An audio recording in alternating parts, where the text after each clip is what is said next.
Assalamualaikum warahmatullahi wabarakatuh. Waalaikumsalam warahmatullahi wabarakatuh. Selamat siang semuanya. Siang. Jadi untuk siang hari ini kita akan mempresentasikan hasil PPT yang sudah kita buat. Untuk materi kita fungsi.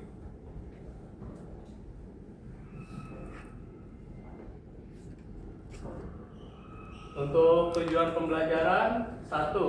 Untuk memahami konsep dasar fungsi dalam matematika diskrit. 2.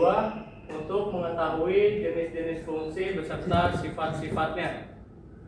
3. Untuk menganalisis peran dan penerapan fungsi dalam bidang ilmu komputer maupun kehidupan nyata. 4. Untuk memberikan gambaran tentang pentingnya fungsi dalam menyelesaikan permasalahan diskrit. Pengertian fungsi.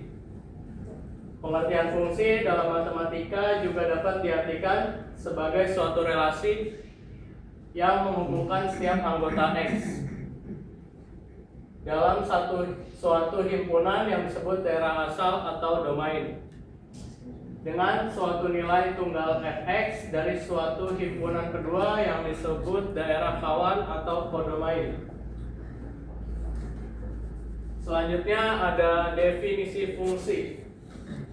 Fungsi f adalah suatu himpunan pasangan berurutan x, y, di mana x adalah elemen dan himpunan domain A dan y adalah elemen dari himpunan kodomain B.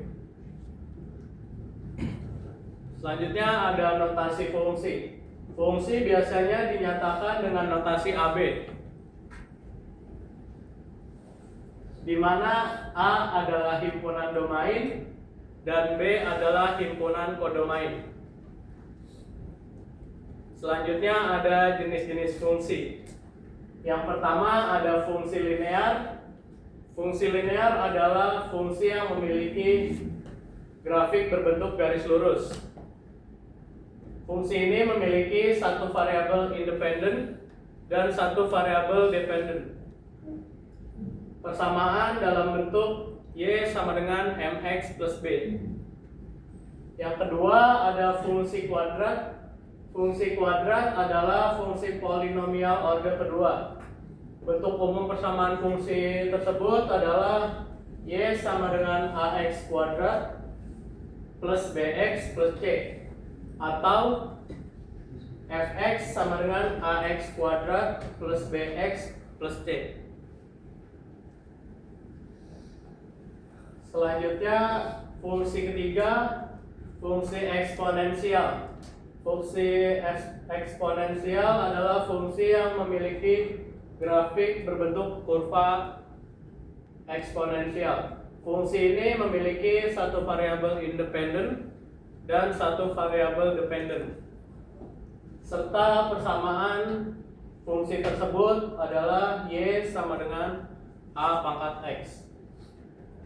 Lalu ada fungsi logaritmik. Fungsi logaritmik secara umum adalah fungsi yang memiliki bentuk umum y sama dengan log b x, di mana b adalah basis logaritma dan x adalah variabel independen, y adalah variabel dependen.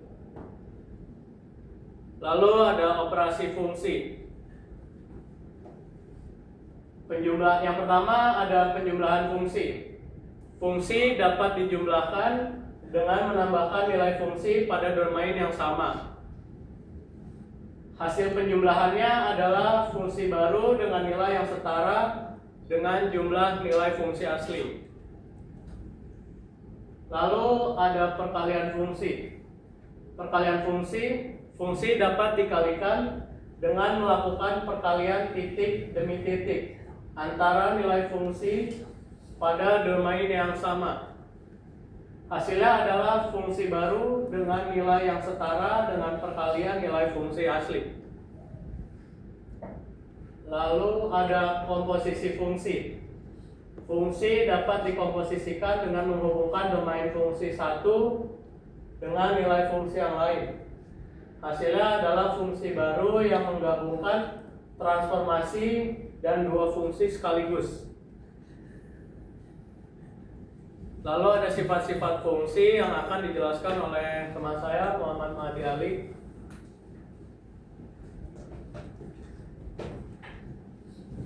Oke, jadi di sini ada fungsi-fungsinya.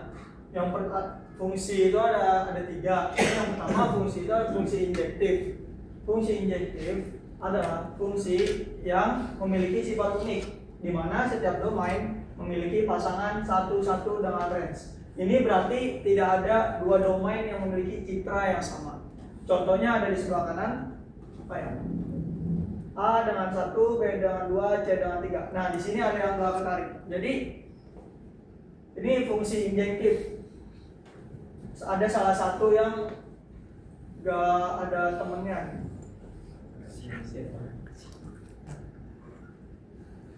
Nah, yang kedua ada fungsi surjektif. Fungsi surjektif adalah fungsi di mana setiap anggota range memiliki paling tidak satu pasangan. Ini berarti bahwa semua anggota range tercover oleh fungsi. Jadi semuanya ada pasangannya. Tetapi ada dari dua pasangan narik ke satu. Bedanya ini dengan fungsi injektif. Nah, yang terakhir ada fungsi bijektif. Fungsi bijektif adalah fungsi yang memiliki sifat injektif dan surjektif sekaligus. Setiap anggota domain dipasangkan dengan tepat satu range dan semua anggota range tercover. Jadi semuanya ada pasangan. Kayak contoh yang ada di kanan ini. A dengan 1, B dengan 2, C dengan 3, D dengan 4. Jadi nggak ada yang kayak tadi yang tidak ada temennya terus atau 2 narik ke 1.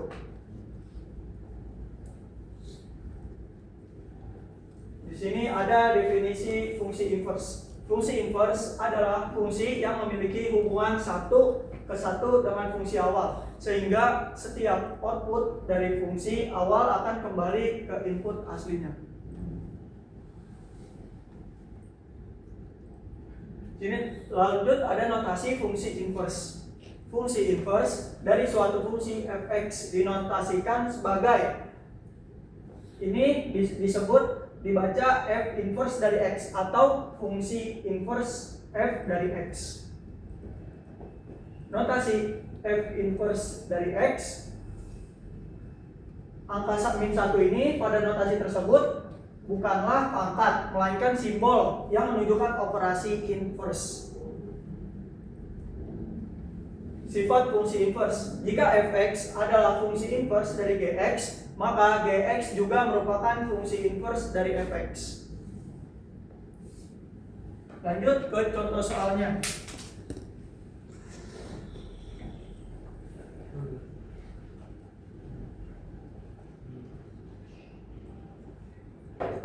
Jadi ada contoh soal di sini.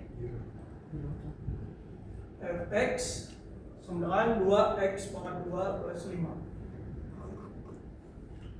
Jadi sebuah fungsi f akan mempunyai fungsi inverse. Jika f adalah fungsi salah satu dari fungsi, maka soalnya fx 2x pangkat 2 tambah 5. Jadi kita simbolin dulu f itu fx sama dengan y. Y sama dengan 2x pangkat 2 plus 5.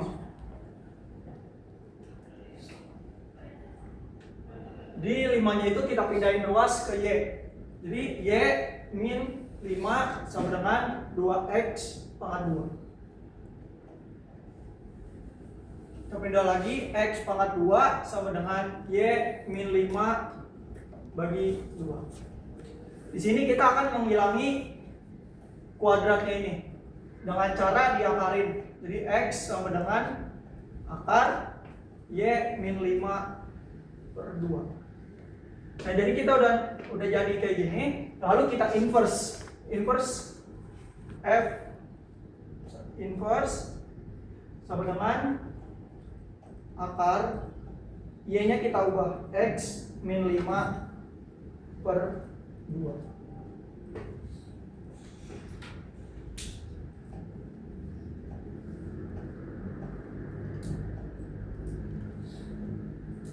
kita lanjut ke contoh soal yang kedua.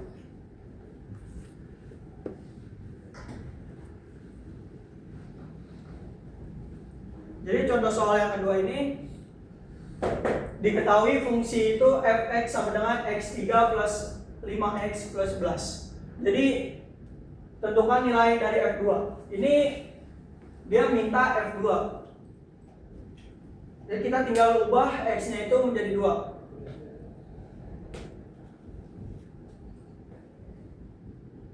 fx x pangkat 3 plus 5x plus 11.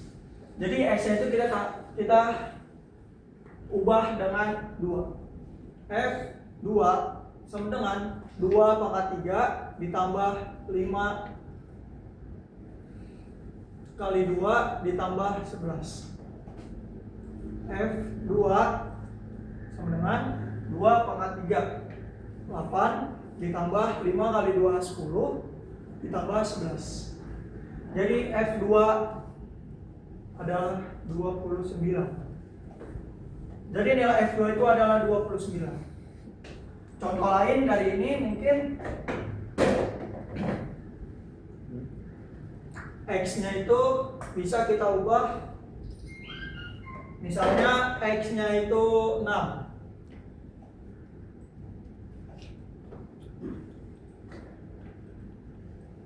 Atau 3 dan 3. Jadi X-nya itu kita tinggal ganti 3. F3 sama dengan 3 pangkat 3 ditambah 5 kali 3 tambah 11. F3 sama dengan 3 pangkat 3 27 ditambah 15 ditambah 11. Jadi F3 sama dengan 42 ditambah 11. F3 sama dengan 53. Jadi nilai dari F2 adalah nilai dari F3 adalah 53.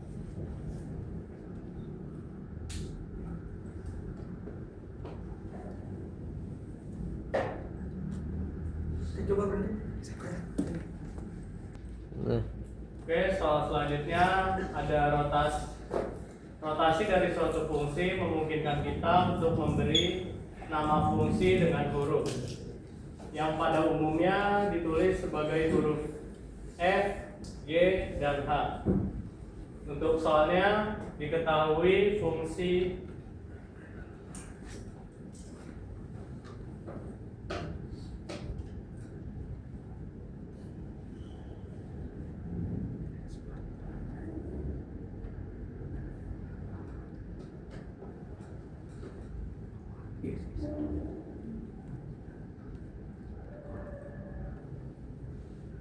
untuk soalnya fx sama dengan x pangkat 3 min 2x kuadrat plus 3x.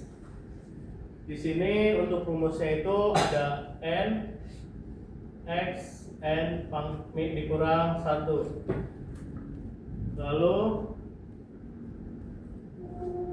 fx sama dengan 3-nya kita turunin 3. Karena tidak ada angka di depan X, maka 3 dikali 1 X pangkat 3 min 1 dikurang 2 dari pangkat kita turunin ke depan. Karena ada angka di depan X, jadi ada angka 2, jadi 2 dikalikan 2 dikalikan 2X pangkatnya kita kurang 1, 2 dikurang 1 plus 3 dikali 1 X pangkatnya 1 min dikurang 1. Lalu Fx sama dengan 3x 3 dikurang 1 2 jadi 3x kuadrat dikurang 2 dikali 2 4. 4x 2 dikurang 1 1. Jadi pangkat 1 kita tidak usah tulis.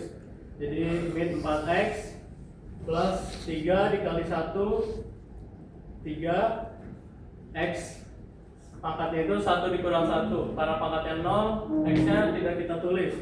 Jadi cukup sampai di sini untuk hasilnya. Kalau untuk contoh soal lainnya mungkin bisa fx sama dengan x pangkat 2x pangkat 3 dikurang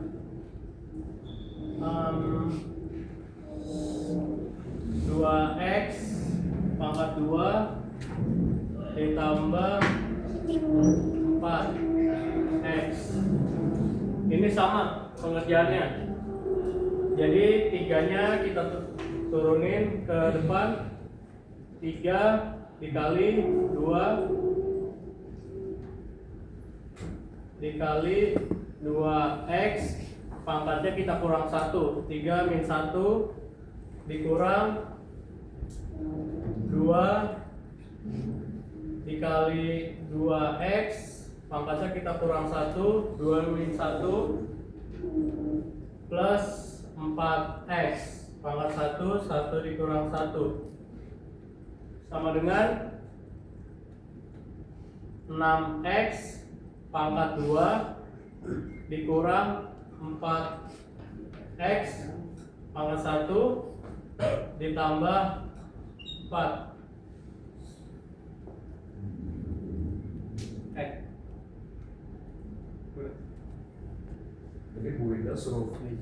Oke, untuk selanjutnya ada aplikasi fungsi matematika diskrit.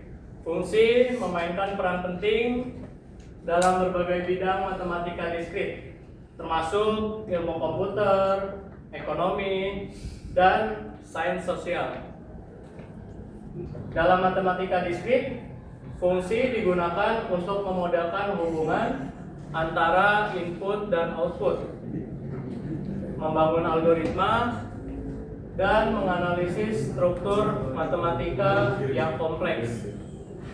Salah satu aplikasi penting fungsi dalam matematika diskrit adalah dalam teori graf, di mana fungsi digunakan untuk memetakan simpul-simpul dalam graf.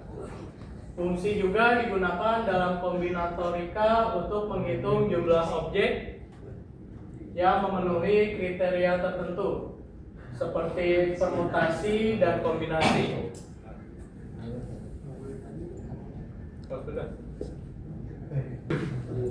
Oke, terakhir kesimpulan.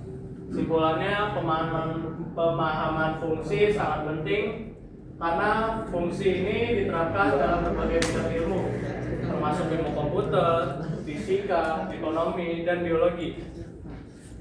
Fungsi membantu menggambarkan hubungan dan perubahan antar variabel dengan cara yang terstruktur. Oke, presentasi kita cukup di sini. Selanjutnya kita membuka 3 sesi pertanyaan. Silakan. Oke, saya izin bertanya. Nama saya Marcel Wijaya. Saya ingin bertanya, bagaimana sih cara mengetahui notasi sebuah fungsi jika data yang diberikan dalam bentuk diagram Venn? Terima kasih.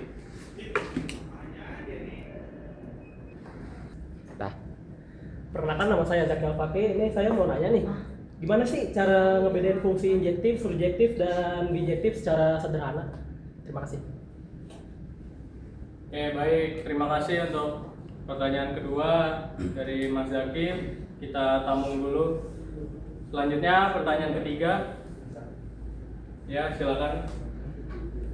Perkenalkan, nama saya Ringki. Saya ingin bertanya, mengapa sih penting untuk menganalisis perbedaan domain, kodomain, dan range? Terima kasih. Oke, baik. Terima kasih untuk pertanyaan ketiga dan terima kasih untuk pertanyaan-pertanyaannya. Sekarang kita akan mencari jawabannya terlebih dahulu.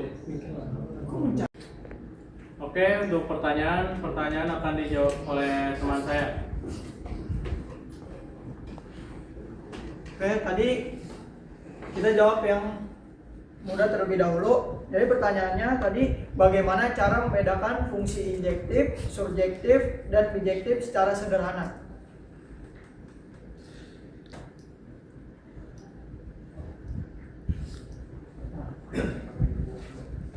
Jadi kita bisa lihat di sini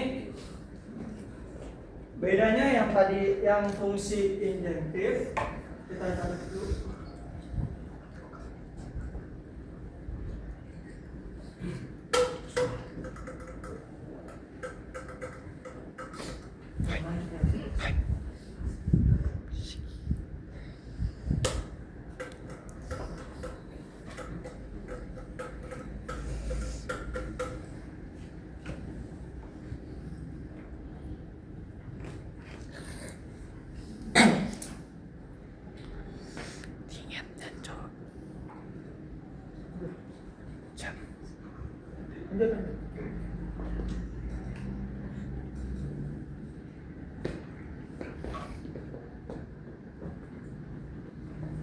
Bukan menang itu dah.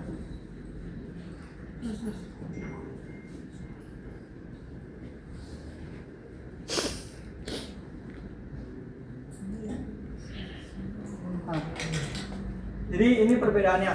Jadi fungsi injektif itu, jadi dari semuanya ini ada salah satu yang tidak ke garis atau bahasanya tidak ada temannya.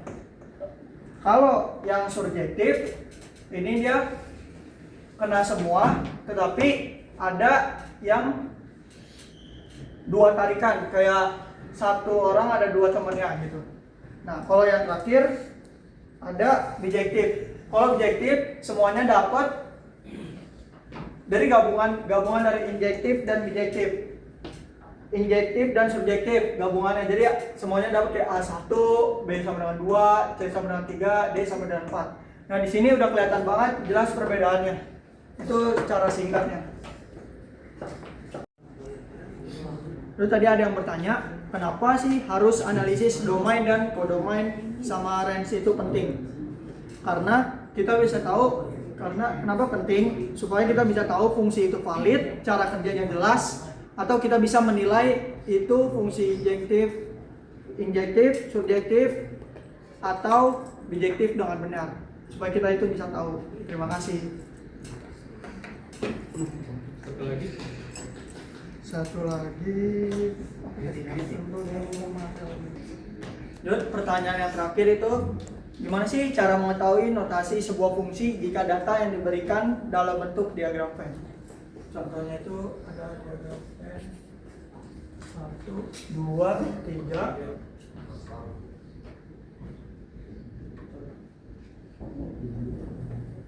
Wih, bener sih darah ini kan. Bukain. Enggak ada logika aja. Tutup lagi.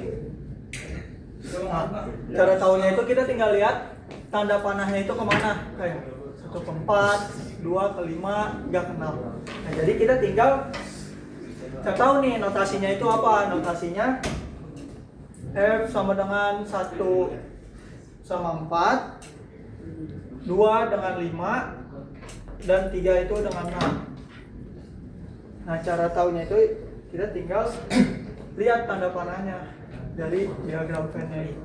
Baik, untuk sesi selanjutnya ada sesi kritik dan saran. Dari presentasi kami tadi, mungkin ada yang mau memberikan kritik dan sarannya? Silakan angkat tangan. Ya, boleh Mas. Untuk saran.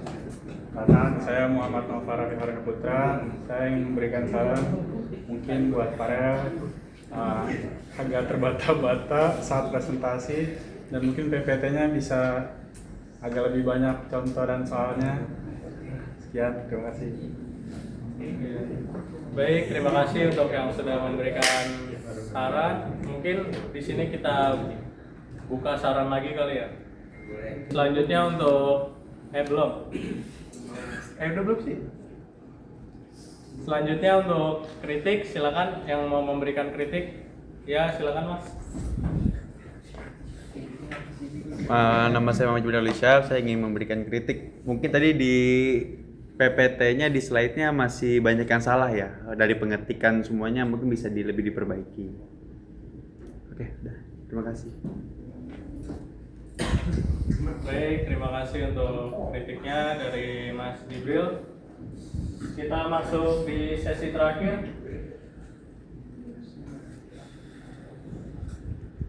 yaitu ada sesi tanggapan. Baik, silakan yang mau memberikan tanggapan. Ya, silakan Mas. Perkenalkan, nama saya Michael Valentino. Kali ini saya akan memberi tanggapan untuk kelompok ini. Dari kelompok ini presentasinya udah cukup baik. Cuman menurut saya masih ada yang kurang ya.